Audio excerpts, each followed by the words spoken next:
예수의 십자가 곁에는 그 어머니와 이모와 글로바의 아내 마리아와 막달라 마리아가 섰는지라.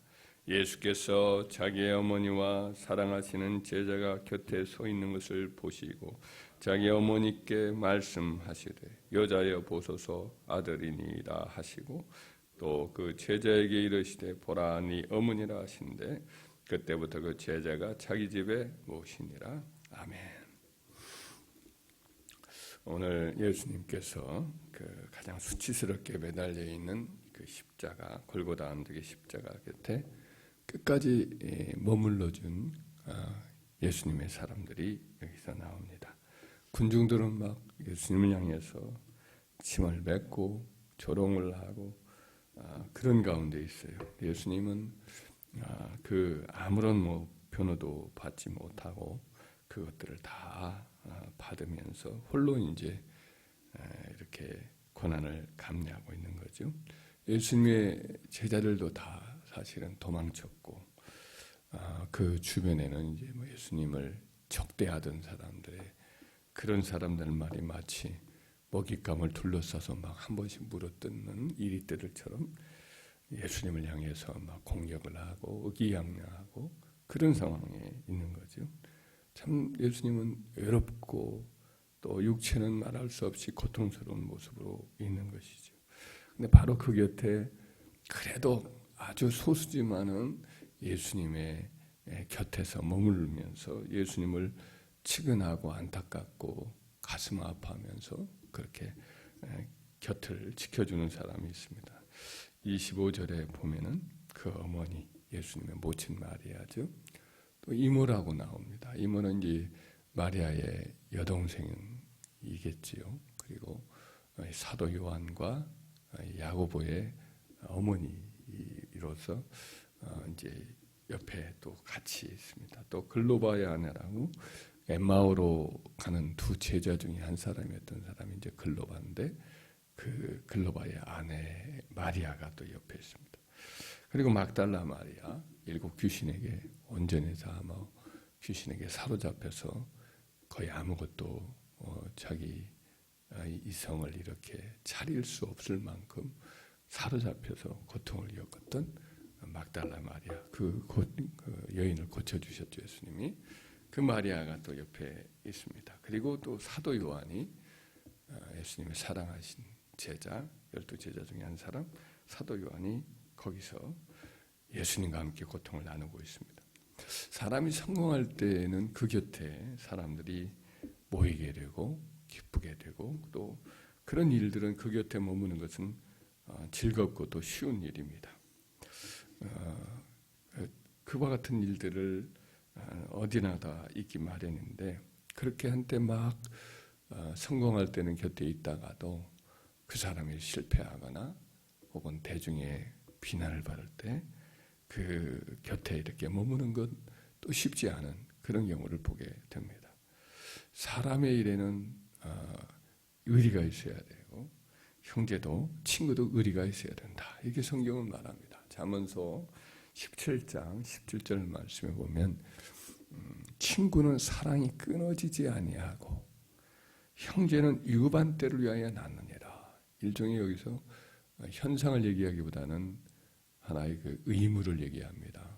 마땅한 도의를 얘기하는 거죠.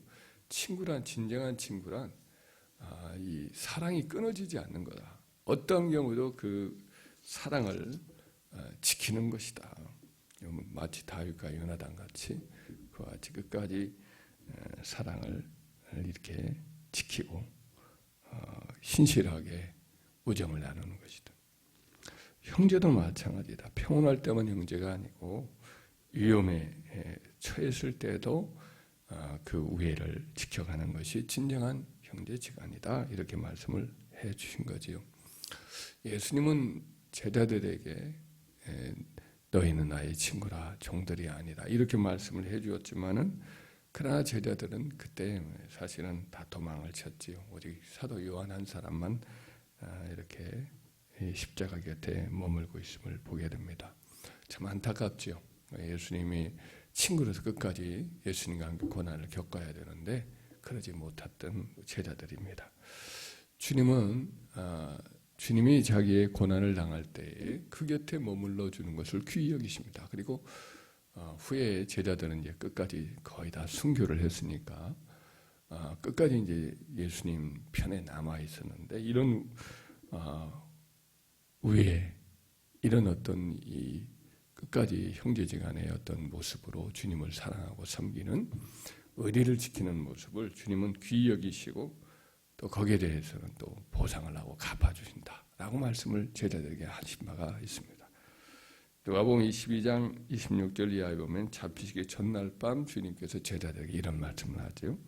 너희는 나의 모든 시험 중에 항상 나와 함께한 자들인즉 내 아버지께서 나라를 내게 맡기신 것 같이 나도 너희에게 맡겨 너희로 내 나라에 있어 내 상에서 먹고 마시며 또는 보좌에 앉아 이스라엘 12지파를 다스리게 하려 하노라.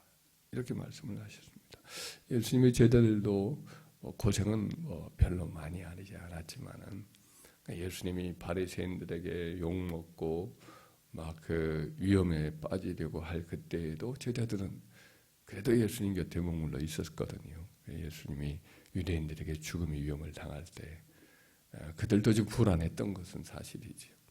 근데 끝까지 이제 예수님과 함께 전도 여행을 다니면서 머물면서 있었고, 예를 들면 도마 같은 경우 나사로를 살리러 예수님 올라가려고 할 때 거기 금방도 유대인들이 예수님 죽이려고 했는데 거기 올라가십니까? 라고 반대를 했을 때 그 도마가 그런 말을 하지요. 우리도 주와 함께 죽으러 가자. 사실은 뭐 좀 상황 파악을 못하고 한 말이지만 도마가 그래도 예수님이 고난당할 때 함께 고난을 당하겠다라고 하는 그런 마음도 있었던 것이 사실입니다.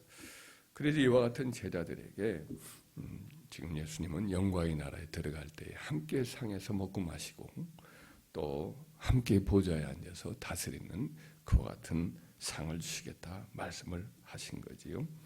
실제로 제자들이 다 그와 같이 이제 충성하다가 주님 앞에 올라가서 이와 같은 복된 영광을 누리게 되는 줄 믿습니다. 고난 중에도 주님과 함께하고 끝까지 고난을 견디며 믿음의 의리를 지키는 것, 주님께서는 이것을 귀히 여기시고 영광으로 갚아주시는 거지요. 사도 바울이 그의 마지막 편지 하나만 보면, 디모데후서를 보면 자기의 믿음의 후계자인 디모데에게 여러 차례 복음과 함께 또 당시 감옥에 갇혀서 순교의 위험에 처해 있는 사도 바울을 다들 배신하고 이제 모른 체하고 떠나거든요. 그런데 디모데에게는 나와 함께 고난을 받아라, 복음과 함께 고난을 받아라, 이런 말씀을 많이 합니다. 디모데후서 1장 8절에 그러므로 너는 내가 우리 주를 증언함과 또 주를 위하여 갇힌 자된 나를 부끄러워하지 말고 오직 하나님의 능력을 따라 복음과 함께 고난을 받아라. 또 디모데후서 2장 3절 이하에도 너는 그리스도 예수의 좋은 명사가 되어 나와 함께 고난을 받아라.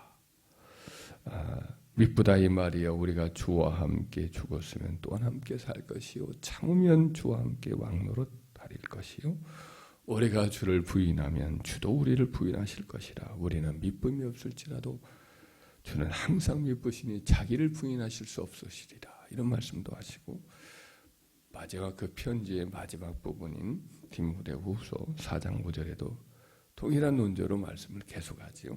그러나 너는 모든 일에 신중하여 고난을 받으며 전도의 내 일을 하며 내 직무를 다하라.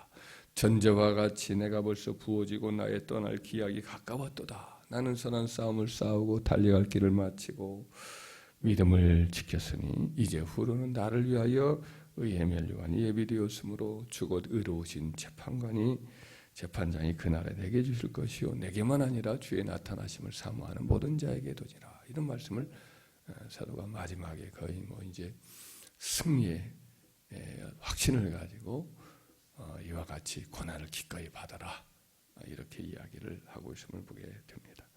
참 믿음 안에서도 의리가 이렇게 필요하고 그런 의리를 주님은 귀히 여기시는 것을 보게 되지요. 십자가 곁에 의리를 지켰던 이 소수의 여인들과 사도 요한의 모습처럼 우리도 주를 위해서 고난을 당하고 또 교회 일을 위해서 교회가 고난을 당할 때에 한국 교회가 비난의 돌멩이를 맞을 때에 그럴 때도 묵묵히 우리는 주님을 따르고 주님의 십자가를 끝까지 붙잡을 때 주님은 기뻐하시고 그 영광을 우리 주님이 받으시고 또 주님께서 우리에게도 자기의 영광을 나눠주시는 축복을 주실 줄 믿습니다.